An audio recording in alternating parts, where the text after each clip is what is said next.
El Señor esté con ustedes. Lectura del Santo Evangelio según San Marcos.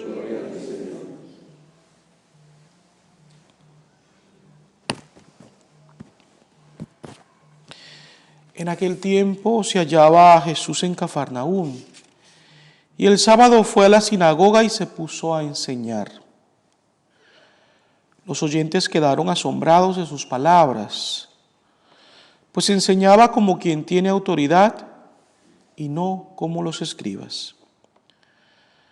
Había en la sinagoga un hombre poseído por un espíritu inmundo que se puso a gritar: ¿qué quieres tú con nosotros, Jesús de Nazaret?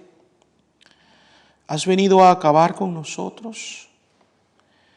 Ya sé quién eres, el Santo de Dios. Jesús le ordenó: cállate y sal de él. El espíritu inmundo, sacudiendo al hombre con violencia y dando un alarido, salió de él.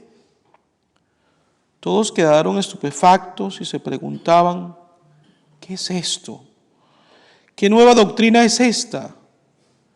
Ese hombre tiene autoridad para mandar hasta a los espíritus inmundos y lo obedecen. Y muy pronto se extendió su fama por toda Galilea. Palabra del Señor. Gloria a ti,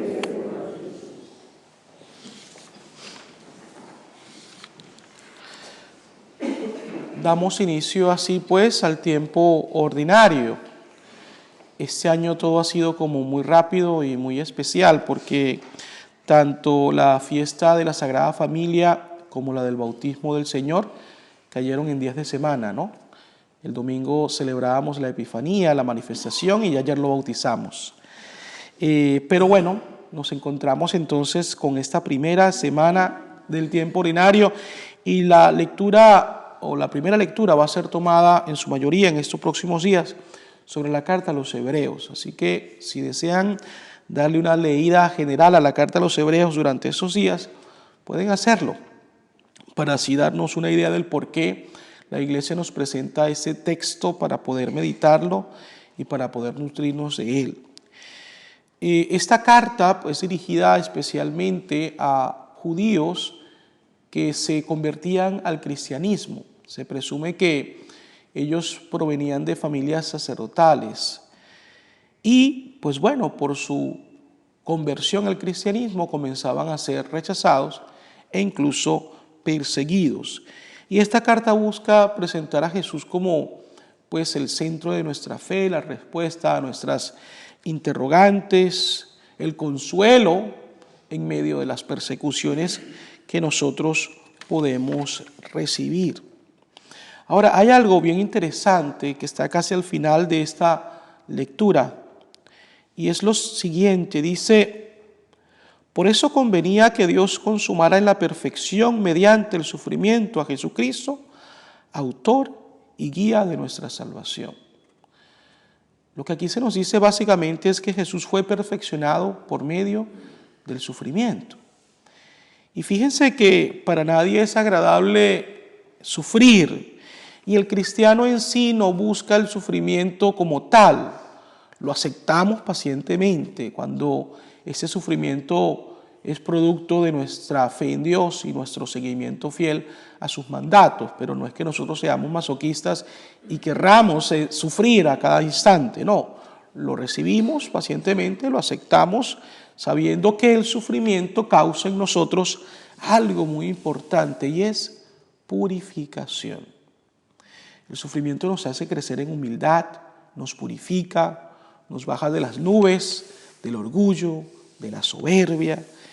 Y bueno, aunque sea difícil soportarlo, es algo que si genera bien en nosotros, pues tenemos que sobrellevarlo y aprender pues todas las lecciones que Dios quiera enseñarnos por medio del sufrimiento.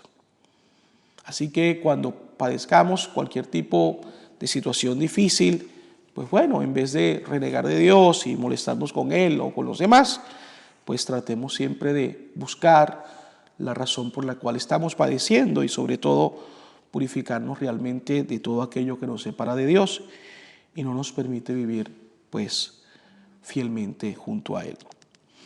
El Evangelio nos presenta a Jesús que está en Cafarnaúm, un lugar muy importante, como ustedes recordarán. Allí Jesús llama a sus primeros 4 discípulos y vemos entonces que está enseñando en la sinagoga y lo hace con autoridad y la gente se sorprende.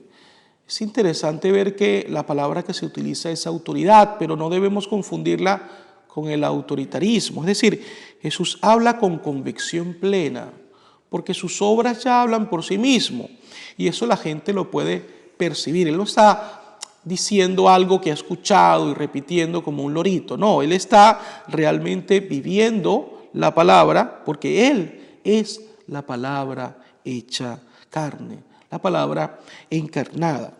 Y nosotros estamos llamados a vivir la palabra de Dios y pues a manifestarla con nuestras acciones y a convencer a los demás, no para nuestra propia vanagloria, sino para la gloria de Dios. Yo creo que esto es lo que los santos pues nos enseñan, ¿no? Cuando vemos, por ejemplo, una Santa Teresa de Calcuta que fue capaz de vivir la misericordia de una manera especial en beneficio de los necesitados, pues nos damos cuenta que el Evangelio se cumple y sus obras y sus palabras pues generan pues asombro porque son de gran peso, de gran autoridad. Vemos entonces cómo en la sinagoga está un hombre poseído, un hombre que seguramente sufre a causa de esta posesión, pero Jesús está allí para liberarlo. Algo que llama la atención es ver cómo el demonio incluso reconoce el señorío de Jesús, pero no se somete a él. Es interesante.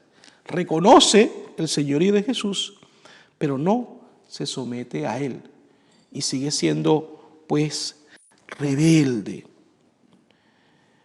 Jesús ha venido también a liberarnos a cada uno de nosotros de las insidias del enemigo.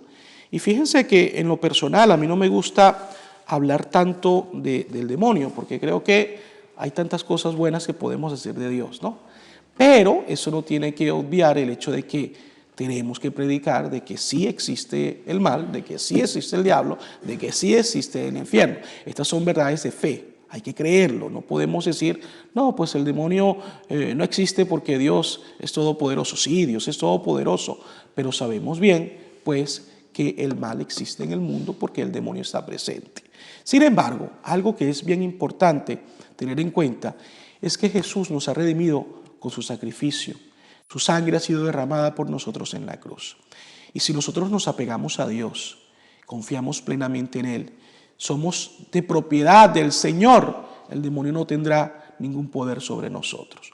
Por lo tanto, recordemos una frase que yo aprendí desde muy pequeño, y es la siguiente: el demonio es como un perro bravo que está amarrado en un árbol. Por más bravo que él sea, si uno no se le acerca, no lo va a morder. Y de esa misma forma, pues tenemos que tener confianza plena en el Señor, que Él cuida de nosotros, que el demonio no tiene ningún poder sobre nosotros en la medida en la cual nosotros no le hablamos el corazón a Él. Así que apeguemos mejor nuestro corazón a Dios para que de esa manera gocemos siempre de su misericordia, de su protección, de su amor. Así sea.